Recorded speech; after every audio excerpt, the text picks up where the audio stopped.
Good evening everyone. Now in this video I have to describe you about article 31A to 31C, which is complied on which is the exceptions of the fundamental rights. And in this video firstly I have to describe some crux of rights to property. Under article 19 clause 1 subclause F, the right to acquire and hold and dispose of property. और under article 31 right against the deprivation of इस property and repealed, ये दोनों act repealed हो गए थे 44th amendment act 1978 में।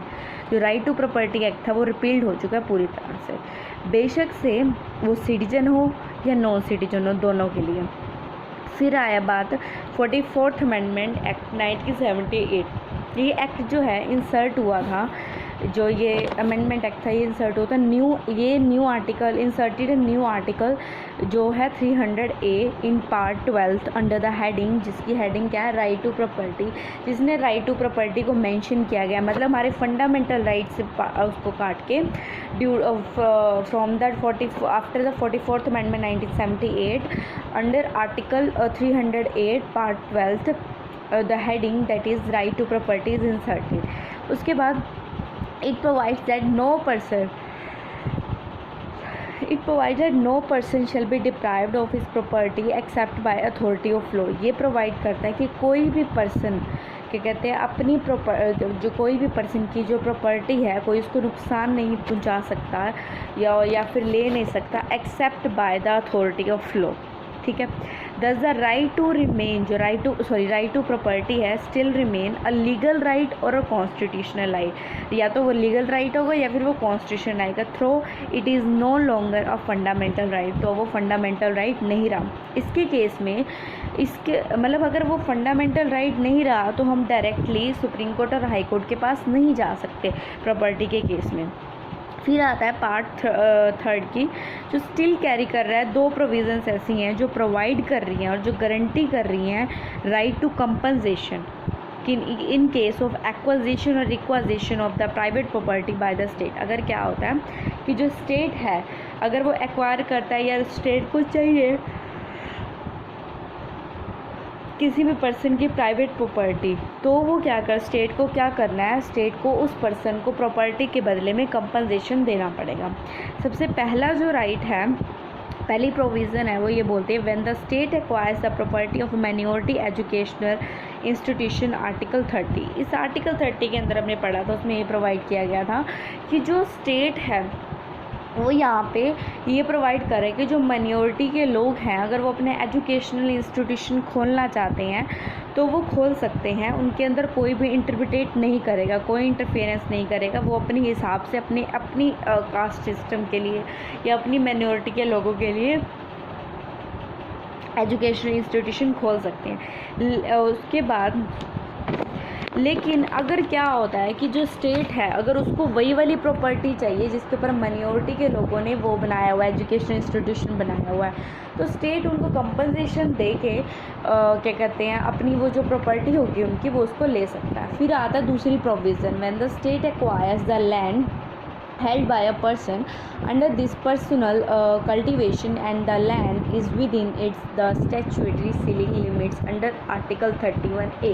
यहाँ पर वो बात कर रहा है आर्टिकल 31A की। ये बोलता है जो स्टेट है अगर उसने कोई लैंड लेनी है किसी पर्सन के द्वारा जो उसकी पर्सन कल्टीवेशन से है या फिर जो लैंड किसी स्टैट्यूटरी उसकी जितनी लिमिट स्टेट ने फाइंड आउट की हुई है, इतनी सीलिंग लिमिट हर पर्सन की होगी, उस पर्सन की उतनी सीलिंग लिमिट के अंदर अगर वो स्टैट्यूटरी जो लॉ के अकॉर्डिंग मेंशन्ड है अगर उसके अंदर उसने प्रॉपर्टी लिया, लेकिन अगर स्टेट को वो प्रॉपर्टी चाहिए तो फिर वो उसको कंपनसेशन देना पड़ेगा उस पर्सन को। ठीक है। इसके बाद सबसे पहले हम इसमें ये देखते हैं कि जो आर्टिकल 31A है वो इसके अंदर क्या बोलना चाहता है। एक मिनट, हाँ, इसमें बोलता है saving of a law providing for the acquisition of E state. यहाँ पे जो ई स्टेट का मतलब है कोई भी लैंड, कोई भी प्लेस, कोई भी बिल्डिंग, कोई भी कुछ भी जो प्लेस जो टच लैंड से रिलेटेड होगा वो ई स्टेट्स होगा। इसने वो लॉ प्रोवाइड किया 31A ने एक्वाजिशन ऑफ ई स्टेट। इसमें वो बोलता है कि कुछ क्या हुआ था, एक जगह पे एक प्रोविज़न आई थी, कोई लोग ऐसे बोल रहे थे कि कोई ऐसे ग्राउंड्स हैं जो आर्टिकल 14 है और आर्टिकल 19 है, उनके जो राइट्स उनको दिए गए हैं, अगर on the grounds of contract, अगर यहाँ पे अगर हम देखा जाए तो अगर हम किसी को राइट टू प्रॉपर्टी अगर हम दे रहे हैं, अगर फिर हम उससे उसी का राइट टू प्रॉपर्टी मतलब प्रॉपर्टी हम उससे ले रहे हैं, तो ये तो कॉन्ट्रावेंशन हो जाएगी आर्टिकल 14 और 19 की, क्योंकि इसमें क्या होता है, कॉन्ट्रावेंशन आर्टिकल 14 के अंदर क्या कहते हैं, इक्वालिटी बिफोर लॉ प्रोवाइड किया है, 19 के अंदर 6 फ्रीडम्स प्रोवाइड की गई हैं, तो कहते हैं उसकी कॉन्ट्रावेंशन हो जाएगी, तो इसलिए हम उसको नहीं, उसको ये कॉन्ट्रावेंशन का ग्राउंड है।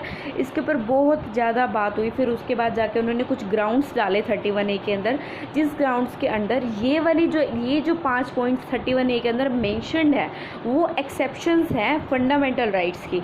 वो एक्सेप्शन इस तरीके से होंगी कि इसका अगर ये वाली एक्सेप्शन जहाँ पे ये वाले केसेस आ जाएंगे, वहाँ पर जो कॉन्ट्रावेंशन जो है आर्टिकल 14 और 19 की वो नहीं होगी। सबसे फर्स्ट है the acquisition by the state of any state or of any right therein or the extinguishment or modification of any such right. अगर क्या कहते हैं, स्टेट को कोई भी स्टेट चाहिए, उसके अंदर उसका राइट है कि वो वहाँ पे जाके ले सकता है। अगर वो चाहे तो उसकी कोई भी एक्विजिशन के राइट को मॉडिफाई करना चाहता है, अगर स्टेट को ज़रूरत है तो एक्सटिंग्विश भी कर सकता है, ख़त्म भी कर सकता है और मॉडिफाई भी कर सकता है। फिर आता है number 2, the taking over the management of any property by the state for a limited period either in the public interest or in order to secure the proper management of the property.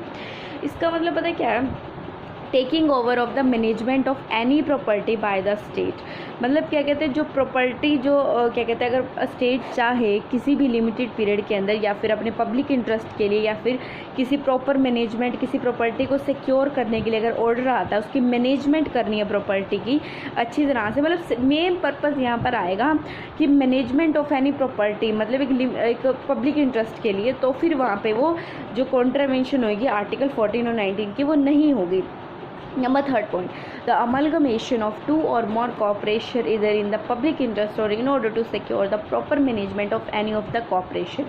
इसमें वो कहता है जैसे कि एक और दो से ज़्यादा कॉर्पोरेशंस जो हैं पब्लिक इंटरेस्ट के लिए या फिर किसी भी प्रॉपर उसको कॉर्पोरेशंस को प्रॉपर मैनेज करने के लिए अमलगमेट किया जाता है, तो वो तब भी 14 और 19 की कॉन्ट्रावेंशन नहीं होगी।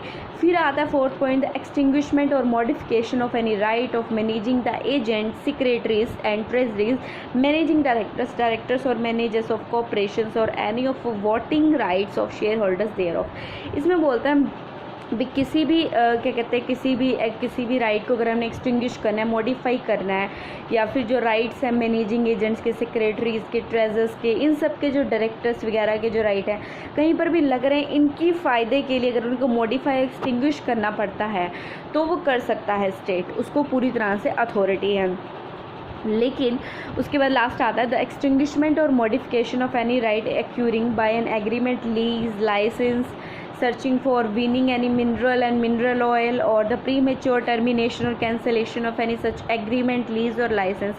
अगर ये सब होता है, मतलब इन सब के लिए उसको एक्सटिंग्विशमेंट या मॉडिफिकेशन करनी पड़ती है, तो वो किसी ऑन द ग्राउंड ऑफ ये कॉन्ट्रावेंशन में नहीं आएगा। Shall be dean it is inconsistence with और मतलब जो ये लॉ बनाया गया है, जो प्रोविज़न है इस आर्टिकल की वो अप्लाई मतलब होएगी, लेकिन ये कुछ मतलब इसमें कुछ एसेंट वगैरह चाहिए होती है, इसमें उसकी प्रेसिडेंट की एसेंट चाहिए होती है, ठीक है। उसके बाद फिर